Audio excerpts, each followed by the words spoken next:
da obra Jesus e a Arte de Vencer Desafios, no seu capítulo 7, o futuro, do futuro para cá. Autor William Sanchez. Uma prece. Mestre Jesus, ajude-me a ver o valor que vê em mim. Muitas vezes me sinto fraco diante de um desafio da vida, diante de um problema qualquer. Quero ver minha vida como o Senhor a vê. Quero me amar como o Senhor me ama. Que eu possa enxergar meus valores e entender a minha missão. E por tudo isso já lhe agradeço. Muito obrigado pelo amor, pelo seu amor e pela sua misericórdia. Agora um comentário. Durante as longas viagens de um lugar ao outro para palestras ou pesquisas, como a de Israel, em que o voo dura 14 horas, paro alguns instantes e olho pela janela do avião. É uma oportunidade única. É como deixar a vida lá embaixo e olhar tudo de outra perspectiva.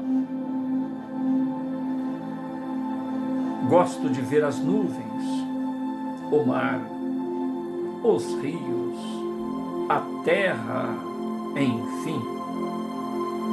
Ainda na decolagem, é possível ver casas e carros tão pequenos. As pessoas vão desaparecendo aos poucos, até nada se ver delas. São instantes como esses em que costumo refletir bastante. Em uma dessas viagens, surgiu-me uma reflexão interessante. Pensei, desde pequenos aprendemos que Deus nos olha de cima. Por que será?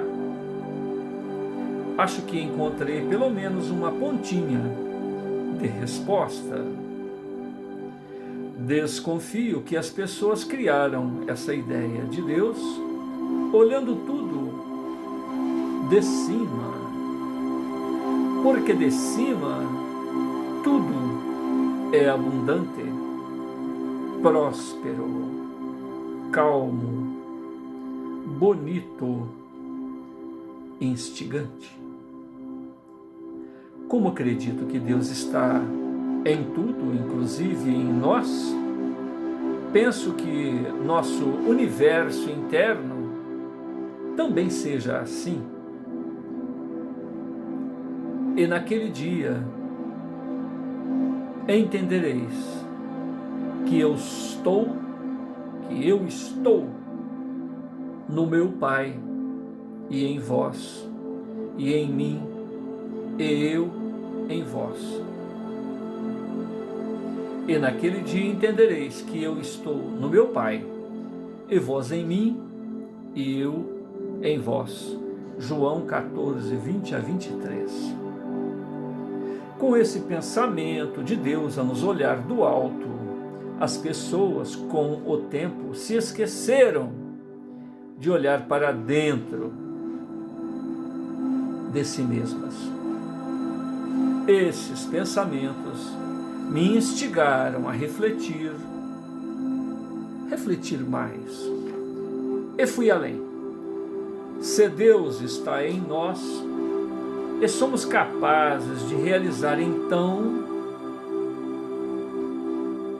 como pensa Deus dentro de mim? Primeiro, esse Deus interno precisa ter um plano de ação muito eficaz. Segundo, precisa traçar metas e identificar cada passo para obter os resultados. Então, tentei compreender como esse Deus interno, a mente de um gênio, de um vitorioso, pensaria. Como naquele momento eu estava dentro do avião, lembrei-me de Santos Dumont, é claro. Eu sabia que poderia criar uma máquina para voar. Ele sabia que poderia criar uma máquina para voar, só não sabia como. Mas a sua cabeça sabia. Ou seja, os gênios pensam de trás para frente. E bingo, é isso! Pensei na hora. Santos Dumont partiu do futuro para o presente. Ele sabia que poderia voar, sabia que era possível. Não precisava nem dizer quantas pessoas riram dele e acharam aquela ideia um tanto impossível. E ele conseguiu. Inventou o avião. E ali estava eu, num avião, voando. E com a mente voando igual. Não só o corpo, mas a mente também não para. Pensei em Jesus e procurei entender seu profundo olhar. Ele viu a falta de amor das pessoas, mas sabia que era possível amar. Ele viu a dificuldade que tinham para evoluir, mas sabia que era possível. Viu as barreiras sociais, políticas, filosóficas da época, mas sabia que era possível viver de outra forma. Jesus possuía o olhar de gênio, viu do futuro para cá. Seguindo a tradição judaica, aos sábados, os homens iam rezar na sinagoga, onde Jesus costumava ensinar. Quando chegava lá, ele percebia que o número de pessoas presentes, inclusive muitas mulheres, eram bem maior que a capacidade do lugar.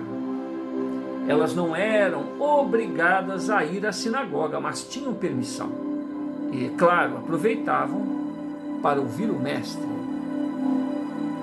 Jesus, então, numa atitude de inteligência e liderança, atravessou o mar da Galileia e subiu aos montes para ensinar. Ali, sobre os montes das oliveiras, ele ensinou as pessoas. Entre os montes existe um vale, formando uma espécie de anfiteatro que devia favorecer a acústica para que a multidão, em silêncio, conseguisse ouvir Jesus. Muitos corações foram tocados e transformados ao longo desses ensinamentos. Foram palavras que despertavam os adormecidos, faziam brotar sonho naqueles corações quase sempre sem esperanças. A mente de um gênio está sempre à frente de sua época, não sofre a ansiedade da chegada do futuro. O gênio se planeja para atingir seus objetivos. Viver o passado faz nossa mente deprimir-se. Viver o futuro faz nossa mente angustiar-se. O gênio usa os conhecimentos adquiridos para planejar o futuro, mas vive o presente, porque é aqui, neste momento, que tudo está acontecendo.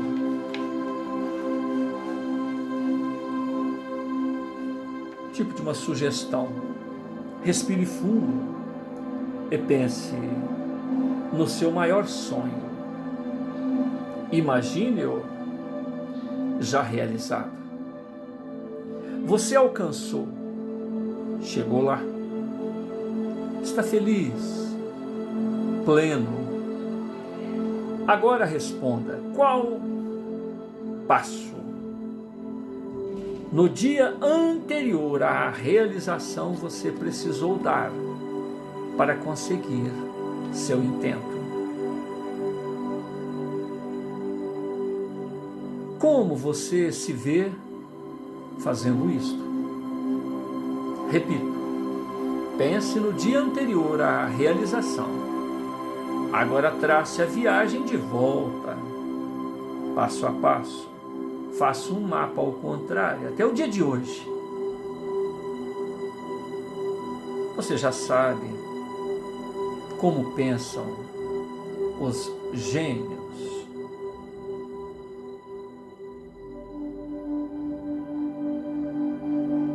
Como pensa você?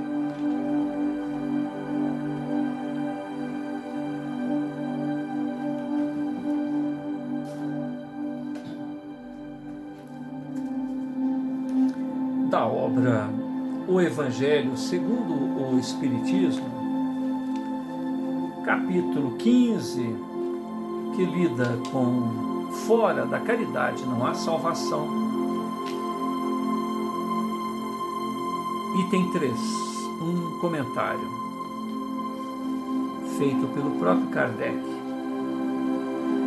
Toda moral de Jesus se resume na caridade e na humildade, quer dizer, nas duas virtudes, contrárias ao egoísmo e ao orgulho. Em todos os seus ensinamentos, ele mostra essas virtudes como sendo o caminho da felicidade eterna. Bem-aventurados, disse ele, os pobres de espírito, quer dizer os humildes, porque deles é o reino dos céus. Bem-aventurados os que têm puro o coração. Bem-aventurados os que são brandos e pacíficos. Bem-aventurados os que são misericordiosos. Amai o vosso próximo como a vós mesmos. Fazei aos outros o que quereríeis que vos fizessem. Amai os vossos inimigos. Perdoai as ofensas, se quiseres ser perdoados. Fazei bem sem ostentação. Julgai a vós mesmos antes de julgar os outros. Humildade e caridade, eis o que não cessa de recomendar, e ele mesmo dá o exemplo. Orgulho e egoísmo, eis o que não cessa de combater.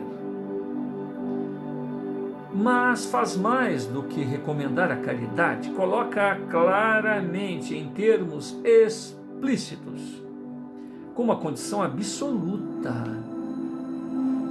a felicidade futura. No quadro que Jesus deu do julgamento final, é preciso, como em muitas coisas, separar a figura da alegoria, a figura e a alegoria. Há homens como aqueles a quem falava, ainda incapazes de compreenderem as coisas puramente espirituais. Devia apresentar imagens materiais, surpreendentes e capazes de impressionar. Para melhor ser aceito, devia mesmo não se afastar muito das ideias vigentes.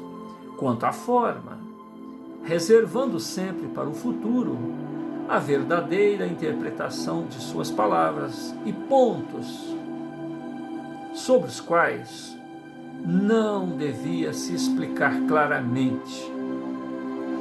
Mas ao lado dessa parte acessória e figurada do quadro, há uma ideia dominante, a da felicidade que espera o justo e a infelicidade que espera ou reservada ao mal.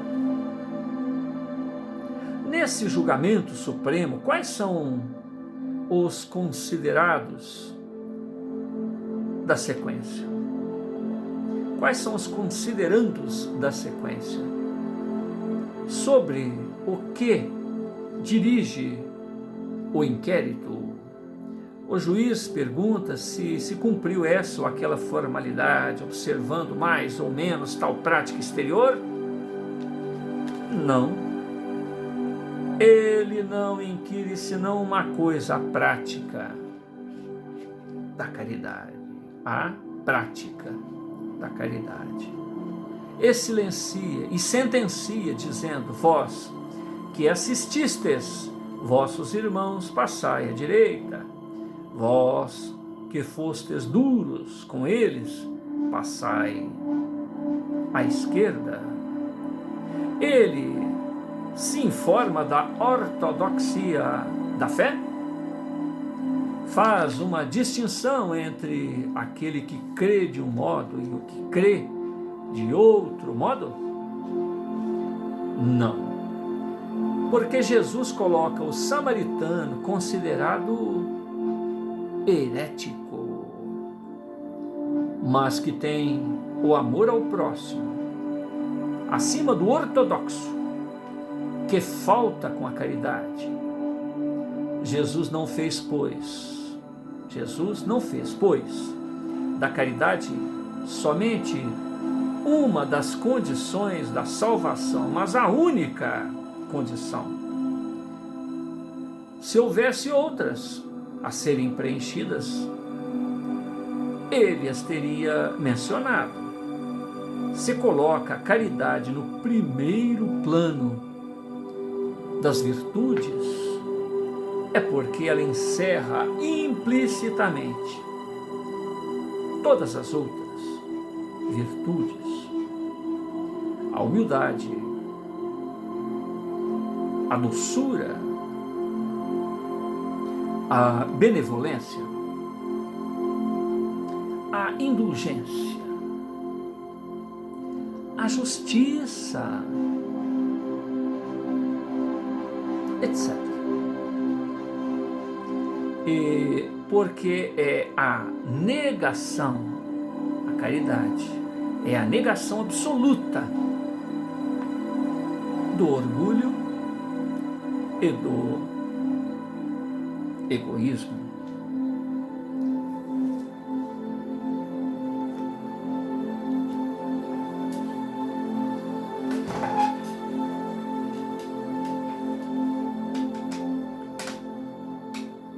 Eu não vim a este mundo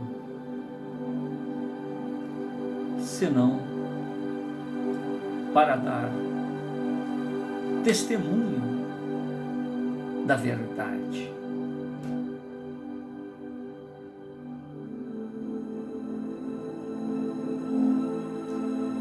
Mestre, o que é a verdade? Eu sou. Eu sou o caminho, verdade e vida. Ninguém vai ao Pai senão por mim. Antes que o mundo fosse, eu já era.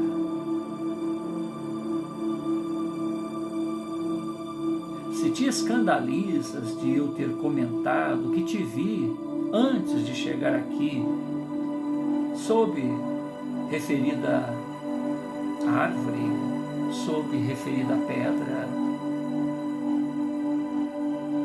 que dirias tu se eu te revelasse, se eu te dissesse, se eu te contasse a glória de onde eu vim?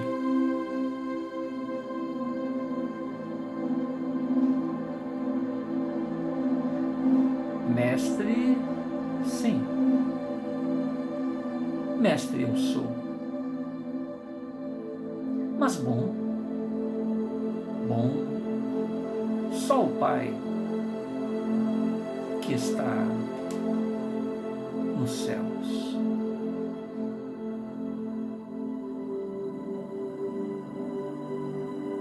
Eu me vou, mas não se turbe o vosso coração. Eu não vos deixarei órfãos. Eu vos enviarei outro Consolador, aquele que também ouviu do Pai, recebeu dele a autoridade e vos fará lembrar das minhas palavras, vos fará lembrar e vos dirá coisas novas, porque no momento ainda não estáis preparados. Eu estarei convosco. Eu estarei em vós todos os dias, até a consumação dos séculos.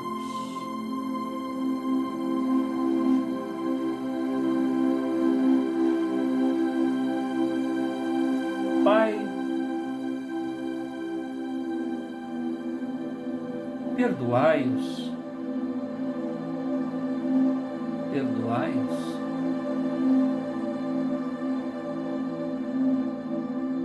eles não sabem o que fazem.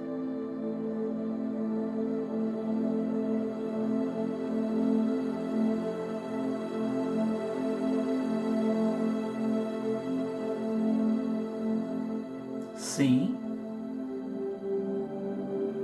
eu quero.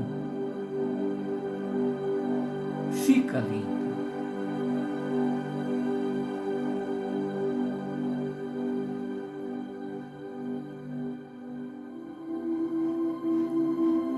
Vai, apresenta-te aos sacerdotes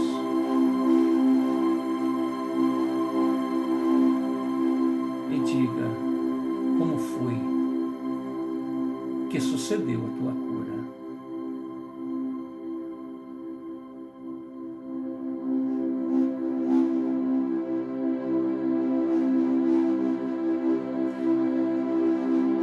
João me pergunta se eu sou aquele que haveria de vir.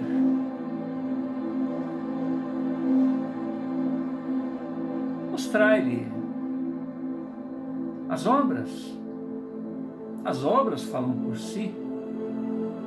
Os cegos andam, os coxos, os cegos veem, os coxos andam.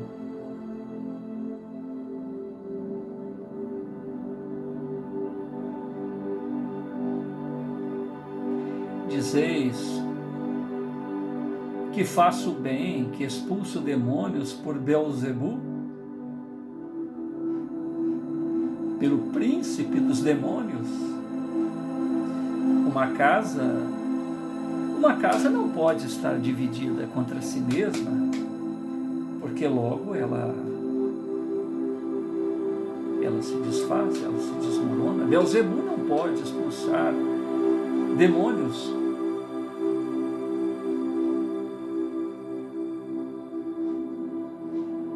Senão sua casa não subsistirá.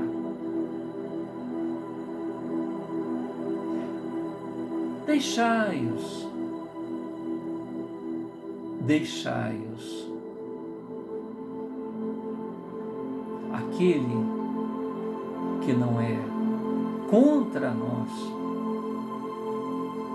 é por nós.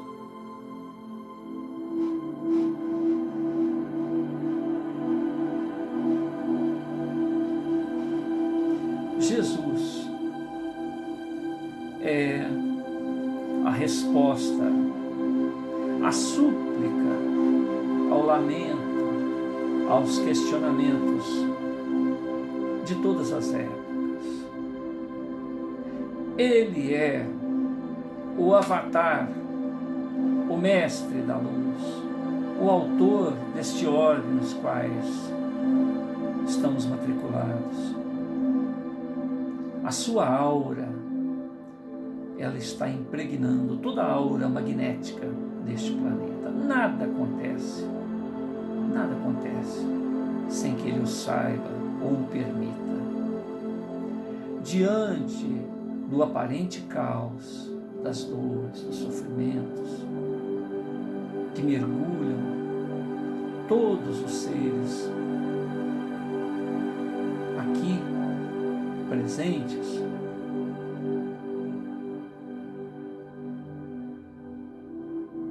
tem sua resposta. Basta deixar os preconceitos, as mesquinharias, os pensamentos imediatistas e ver a vida com olhos de ver. Basta ver a vida com olhos de imortalidade. O Senhor,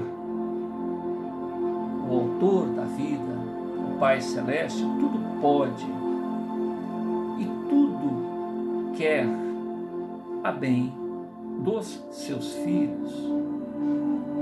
Tudo em o universo passa, com exceção de Deus, seus filhos, seus seres imortais,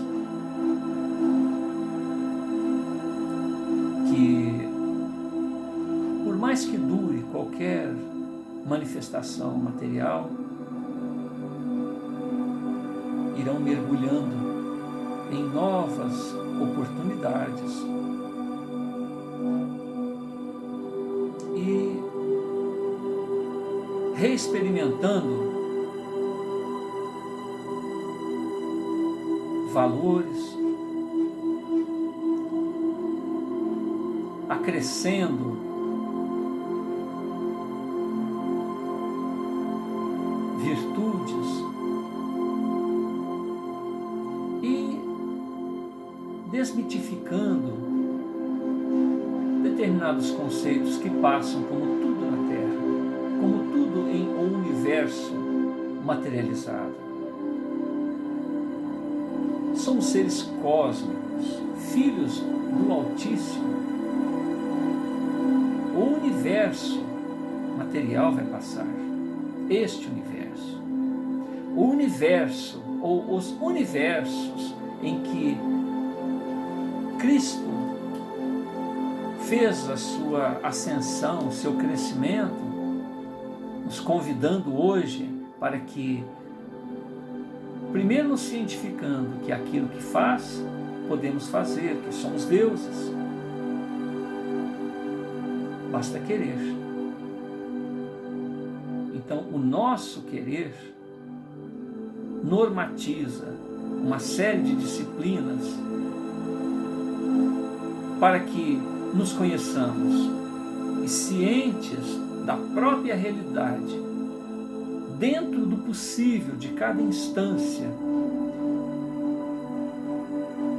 vamos produzindo experiências, deixando exemplos, obras inacabadas ou obras prontas, obras de um expert, obras de um principiante. E aqueles que seguem ao nosso lado vão observando as virtudes, as antivirtudes, os equívocos, os enganos, e com isso evitam, se quiserem, repeti-los, ou se entusiasmam. E dentro de uma equação pessoal, dentro do seu próprio status quo, realizam aquilo que a inspiração divina aponta. Necessitamos estar mergulhados em nós mesmos o suficiente para sabermos quem somos. Quem somos. Aceitar essa realidade, trabalhar com ela e reconhecer também aquilo de bom que já alcançamos, para saber que valeu o esforço, conquistamos, que somos pirilampos, que somos luzes bruxuleantes, que somos o que somos, que estamos diante de um mecanismo de progresso incorruptível que nos assegura a ascensão. A princípio, nos convidando.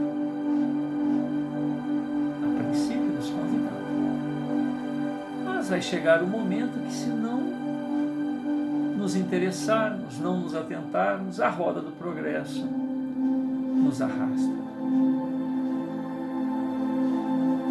Se a evolução, se o progresso, se a nossa conquista de cidadania cósmica, de filhos co-criadores do Altíssimo é inevitável, é muito mais simples, mais prático cuidarmos disso. E isso tudo, esse ser, este Sol cósmico, mergulhou na Terra, que tem bilhões de anos. Esse Sol cósmico, chamado Cristo, Jesus, tem bilhões de anos antes da Terra, período esse em que ele adquiriu a grandeza estelar.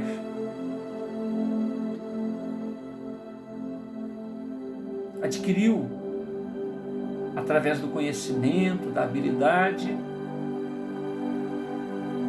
do controle de todas as suas inteligências e capacidades, e mereceu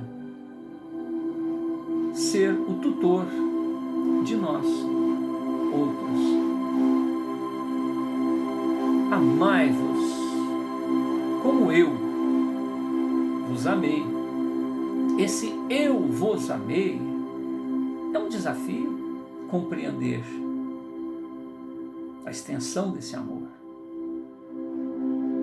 ou a gratidão por esse amor. diante do empenho, do esforço,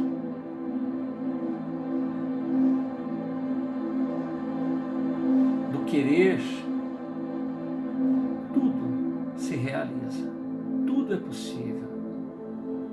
Chegaremos, porque a metodologia para mergulharmos nesse amor, ela é inata.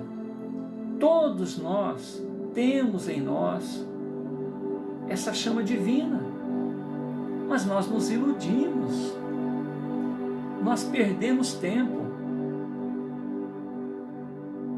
nós desviamos o nosso olhar dessa bússola, e Jesus vem nos resgatar. Por isso ele é o Salvador, é o cara que nos tira da perda de tempo, ele salva o nosso tempo, ele salva os nossos esforços, as nossas obras, que as nossas obras sejam construídas para ficarem, e não coisas que o tempo leva, assim como o próprio universo em que nós estamos mergulhados. Bilhões e bilhões de anos se passaram para que o Cristo tivesse a grandeza espiritual, a força estelar que ele assumiu. Mergulhado na terra, ele tinha todos esses potenciais. Um espírito puro, um espírito que atingiu aquele estágio que a gente chama de espírito puro, quando encarnado ele ainda pode se equivocar. Mas quem já saiu dessa faixa de espírito puro para buscar uma ascensão crística e já é um Cristo, então ele era um Cristo encarnado aqui na Terra, ele nunca deixou de estar presente. A sua psicosfera está mergulhada em tudo, em cada planta, em cada vegetal, em cada mineral, em cada ser vivo, em cada átomo, em cada vibração energética. Sua aura está mergulhada em tudo. Ele é a razão de ser da Terra. Ele é que norteia os destinos da Terra. Ele é que orienta a nossa evolução. Hoje, a maio de 2020, nós temos a internet, nós temos os telescópios, nós temos equipamentos de comunicação instantânea, e isso facilita a gente ver os absurdos que nós ainda mantemos conosco. E a gente se escandaliza, tudo é questão de cultura. Esses dias eu vi um comentário de um chinês dizendo: vocês estranham, alguns de nós, ele estava explicando sobre as etnias da China, porque hoje está em moda falar da China, né, por causa do coronavírus aí, acusando os chineses de terem comido morcegos, em outros casos de terem criado em laboratório o Covid-19.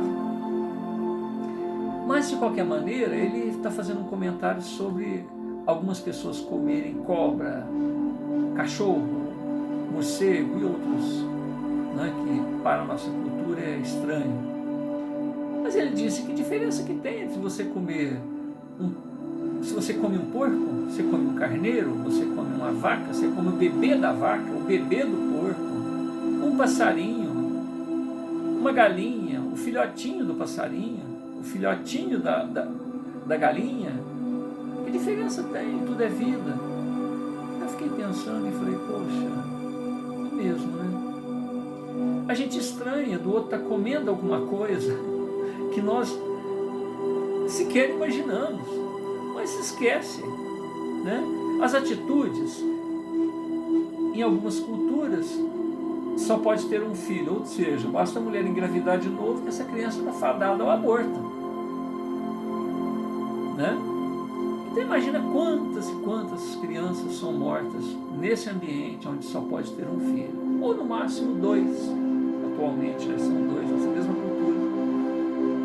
Crianças que ficam doentes, em algumas tribos indígenas do Brasil, ali na Amazônia, eles matam, eles enterram vivas essas crianças. Basta uma criança criança ficar doente, cova para ela. Nós estamos falando de Brasil, de índios que a gente reverencia com uma pureza, tal, os índios brasileiros enterram vivos os seus filhos, basta eles ficarem doentes ou nascerem com uma deformidade física, ou seja, tem que ficar saudável e tem que nascer perfeito, senão vai para a cova, vivos. A gente estranha isso. Algumas ONGs, algumas pessoas vão lá e pegam essas crianças para cuidarem, mas quantas e quantas crianças não morreram nessas condições? Esses dias eu estava vendo documentário de guerra, é terrível. A maneira com que aqueles cadáveres estão ali depositados, a forma com que foram trucidados. Então, isso 2020, imaginemos, antes do ano 2020, antes dessa mensagem, amai-vos, como eu vos amei, antes dessa mensagem chegar a gente, como não era? E não tinha internet. E as histórias eram contadas a favor dos governantes. Se contava uma história dentro do interesse de quem mandava, né? Então, nós temos uma história pernita, uma história contada por uma parte que favorecia os historiadores, porque quem contasse diferente, certamente, ele e as suas anotações iam para a vala, né? Então a gente não tinha ideia do barbarismo, mas a espiritualidade tem. E este, que é a luz cósmica, que nos tutela e vai nos tutelar até a consumação dos séculos, ele disse, né? Que as suas palavras não passarão, a terra passa, tudo passa, e as suas palavras não passarão, porque as suas palavras eram espírito, são, né? Espírito e vida. Na verdade, representam uma lei cósmica que rege todos os mundos, todos os planetas, quer cada um desses seres aceite, entenda ou não. Então estamos aí, mergulhados nesse universo do antigo e do novo, essa proposta nova de amor incondicional, se colocar no lugar do outro, como uma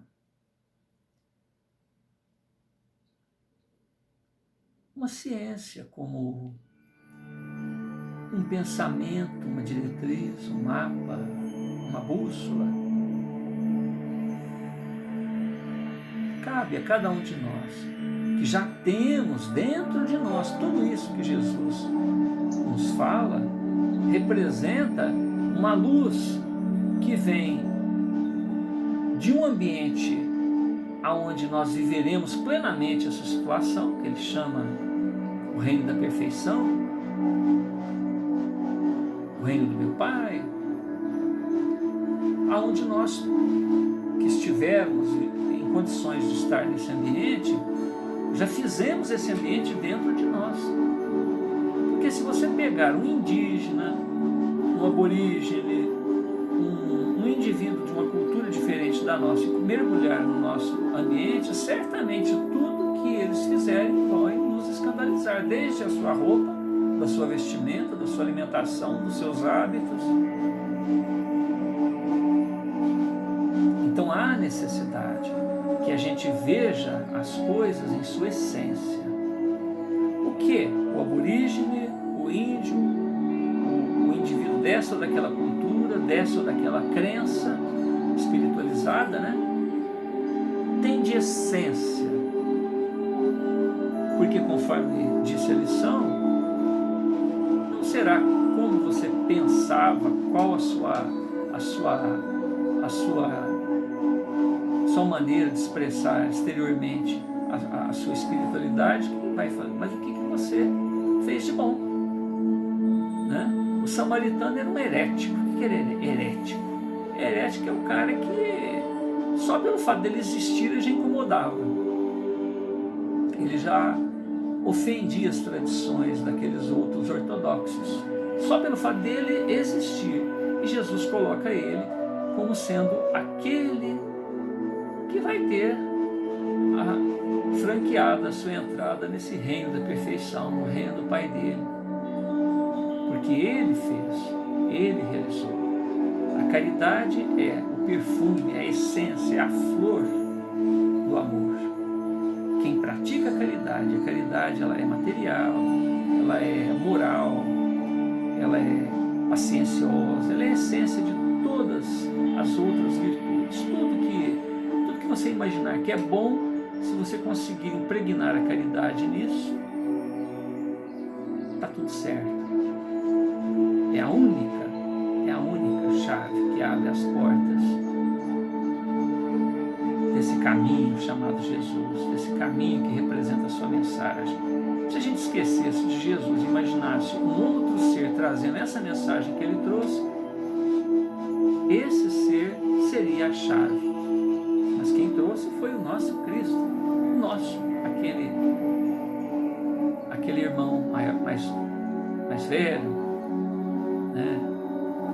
Esse coração magnânimo, incondicional, paciencioso, que nos tutela e nos sustenta em todos os nossos esforços de autoconhecimento, de exercício do bem, de vivência dentro de suas instruções. Nunca estamos sós. Jamais tenhamos o temor diante dos desafios daqueles a quem nós escandalizamos, porque essa maneira caridosa, essa maneira amorosa que impregna-nos quando nós conhecemos essa mensagem do Cristo, escandaliza e faz com que as pessoas testem a exaustão os nossos empenhos para que mostremos que realmente somos vivenciais dessa proposta de vida. Mas a virtude é os vícios, os embaraços que nós já conhecemos, não tem força nenhuma. Basta com que nós sejamos autênticos. Eu me recordo de um pedreiro que trabalhou uma vez para a gente. Ele era evangélico e ele estava trabalhando, e era até interessante quando ele machucava, tinha hora que você ficava até torcendo para ele dar uma marretada no dedo, cair uma telha na cabeça. Por quê? Toda vez que ele se machucava, ele dizia, Senhor, mas era aquilo, era comovido, entrava dentro da alma da gente. Senhor, muito obrigado, Senhor, muito obrigado por testar a minha humildade, a minha paciência, a minha resistência. Daí a pouco ele aparecia com um cortezinho na cabeça, com o dedo inchado, ele marretando, batia no dedo. Quer dizer, ele independentemente dele já estar impregnado, vivendo aquilo naturalmente, ele servia de exemplo. Talvez a gente precisasse daquele tipo daquele momento dele de dor, para ver que a reação imediata de que machuca é, no mínimo, chamar todos os anjos no meio das chamas, né, para presenciar o barraco, né? E ele não. Obrigado, Senhor, obrigado. E isso era lindo. Então, tomara a Deus que ele não tenha mais necessidade de passar por isso. A pessoa que já conquistou, ela não se incomoda com a zombaria, com o vozerio, com a provocação. Enquanto a provocação nos incomoda, é porque ainda a gente precisa de um pouco mais de exercício. Comece a ouvir, às vezes, alguma dessas rádios que ficam telefonando para os outros zombando. Um nome qualquer, uma cor, uma situação, é motivo, a pessoa entra a pessoa se transforma, porque a pessoa liga, telefona e começa com um papo bobo, uma conversa, e de repente mexe. Eu não vou citar apelidos aqui, mas é um apelido qualquer, uma situação que a pessoa... Então quem liga para a rádio já liga informando o nome dele, o apelido dele, o que incomoda ele, só para ver ele dar barraco no ar, ao vivo, né? Geralmente é um marido, um filho, um amigo, um primo, um colega de trabalho que liga e fala, liga para tal fulano, tal número. Na hora que ele gosta de tal assunto, mas se você chamar ele disso ou daquilo, não vamos entrar em detalhes para não ofender ninguém, nem para despertar mais. Mas dá para entender, basta você citar aquele apelido, pronto, o cara se transforma e desliga o telefone, a pessoa liga de novo, aí a pessoa entra em pânico. Então, esse nosso calcanhar de Aquiles, todos os temos. E enquanto nós os tivermos valorizando coisas ou situações que nos fazem perder a compostura, precisaremos desses exercícios até rompermos esses protocolos, rompermos esses hábitos, né? E chegar num ponto em que você olha para quem está fazendo isso e fala, coitado, se ele está disposto a fazer isso com qualquer um, comigo isso não vai funcionar. Então, o problema dele, ele também vai responder, porque quem mexe com o outro para provocar é porque certamente também tem um calcanhar de Aquiles. Né? Enquanto ele mexe no calcanhar de Aquiles do outro, está tudo certo, mas se alguém mexer com ele, ele se transforma. Né? Muita paz a todos, que todos nós possamos saber que nada está sem a presença desse amigo maior que junto conosco caminha, junto conosco desenvolve suas tarefas, que no momento em que nós não pudermos caminhar, ele nos carrega, ele nos leva até o momento em que nós, mas naquilo que nós podemos enfrentar, naquilo que nós podemos exercitar, essas novas virtudes, esses novos valores, nós precisamos fazer a lição de casa. Que a vida, que é sempre farta para nós todos, possa nos trazer esses eflúvios de gratidão permanente. Que a gratidão seja tão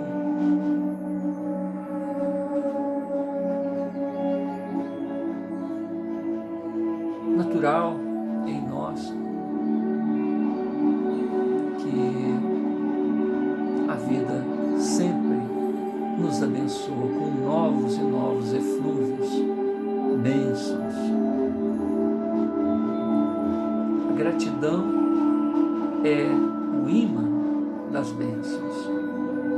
Não nos esqueçamos de reconhecer o que já temos, o que conquistamos por próprios esforços e aquilo que nos foi dado como adiantamento de crédito, como uma bênção do mais alto, até podermos ter as forças necessárias para ter essas bênçãos por nossa própria produção. Obrigado, Pai do céu, obrigado, Jesus, obrigado, amigos espirituais.